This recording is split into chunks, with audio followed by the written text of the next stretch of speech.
আসসালামু আলাইকুম রহমতুল্লাহ। আমি এই ভিডিওর মাধ্যমে খুলনা স্থানীয় প্রশাসন, পুলিশ অধিদপ্তর, দুর্নীতি দমন কমিশন, র্যাব এবং আরও সংশ্লিষ্ট যেসব সরকারি অফিস রয়েছেন তাদের দৃষ্টি আকর্ষণ করছি। আমি একজন কানাডিয়ান প্রবাসী। আমার নাম এ কে এম মনিরুজ্জামান।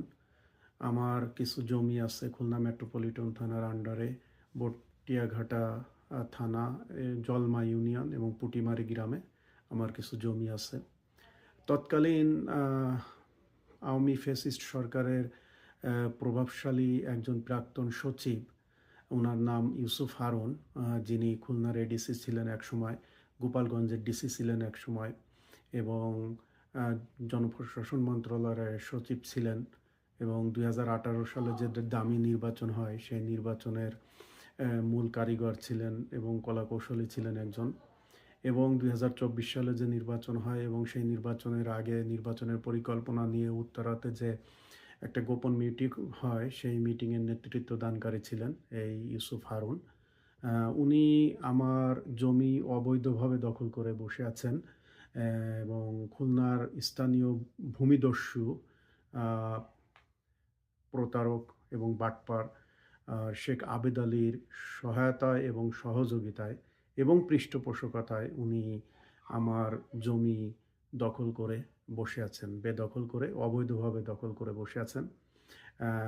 ভূমিদস্যু শেখ আবেদ আলী সে অবৈধ দলিলের মাধ্যমে কিছু জমি ইউসুফ হারুনের নামে রেজিস্ট্রি করে দেয়।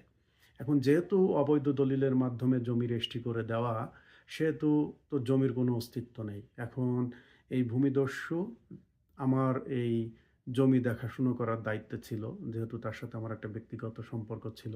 সে অসৎ উদ্দেশ্যে আমার জমির উপরে দখল দিয়ে ইউসুফ হারুনকে আমার জমির উপরে বসায় রাখছে এবং ইউসুফ হারুন 2014 সালেই আমার জমির উপরে একটা বাংলো নির্মাণ করে অদ্যাবধি সেখানে বসে আছেন।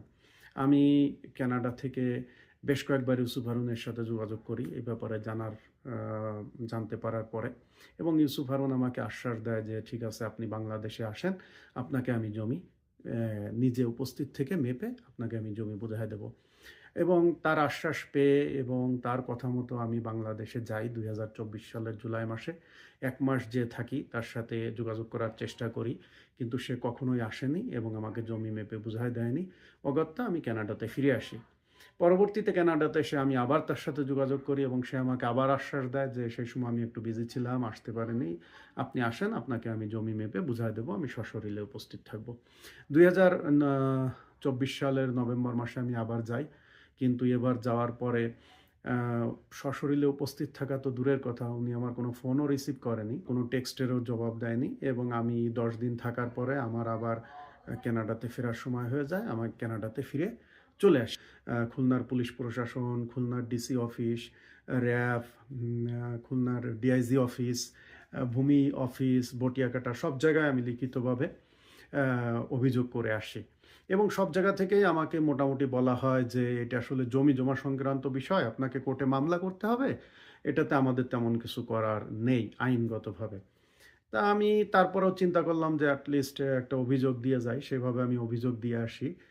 কিন্তু আসলে যেহেতু জমি জমা সংক্রান্ত বিষয়ে তাদের আমি মামলা না করলে তাদের কিছু করার নেই, এই জন্য আমি প্রশাসনের কাছ থেকে কোনো প্রকার সহায়তা পাইনি। তবে আইনগত কারণেই তারা হয়তো আমাকে সহায়তা করতে পারেননি। কিন্তু এখন সমস্যাটা যেটা হচ্ছে যে প্রশাসন থেকে তো আমি কোনো সহায়তা পাইনি, কিন্তু আমার যে জমি এখন দেখাশোনা করার দায়িত্বে আছে, ইউসুফ হারুন সাহেব তাদের বিরুদ্ধে মিথ্যা মামলা দিয়ে তাদেরকে হয়রানি করার চেষ্টা করছে।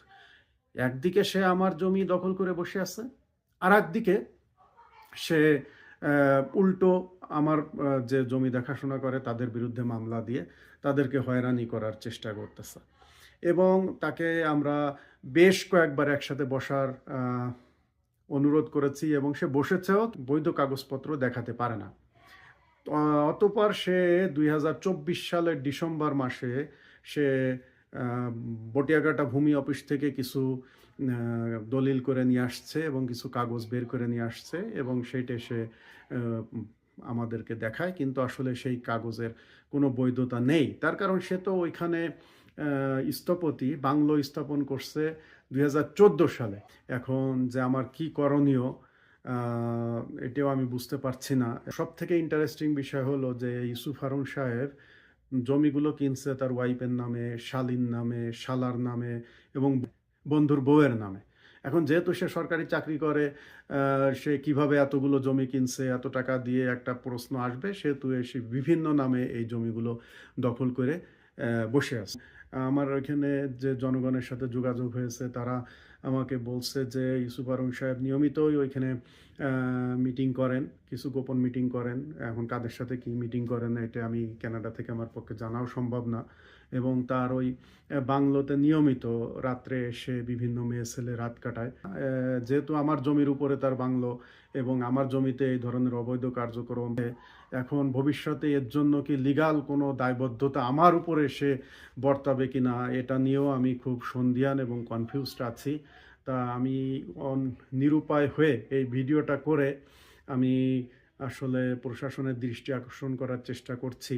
প্রশাসনের কোনো সংশ্লিষ্ট ব্যক্তির পর্যায়ে যদি আমার এই ভিডিওটা পৌঁছায় এবং যদি কোনো সুনির্দিষ্ট এবং সুস্পষ্ট যথার্থ আইনি পরামর্শ এবং দিক নির্দেশনা দিয়ে আমাকে সহায়তা করা হয়, তাহলে আমি খুবই কৃতজ্ঞ থাকব।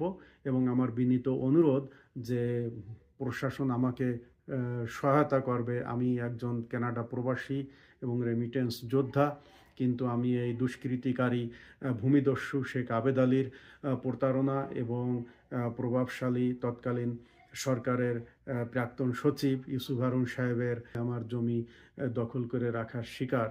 এখন এই ব্যাপারে আমি মুক্তির জন্য সকলের কাছে বিনীত অনুরোধ জানাচ্ছি যে আমাকে যেন সহায়তা করা হয়, দিক নির্দেশনা দেওয়া হয়, যাতে আমি আমার জমিটা অতি সহজে উদ্ধার করতে পারি।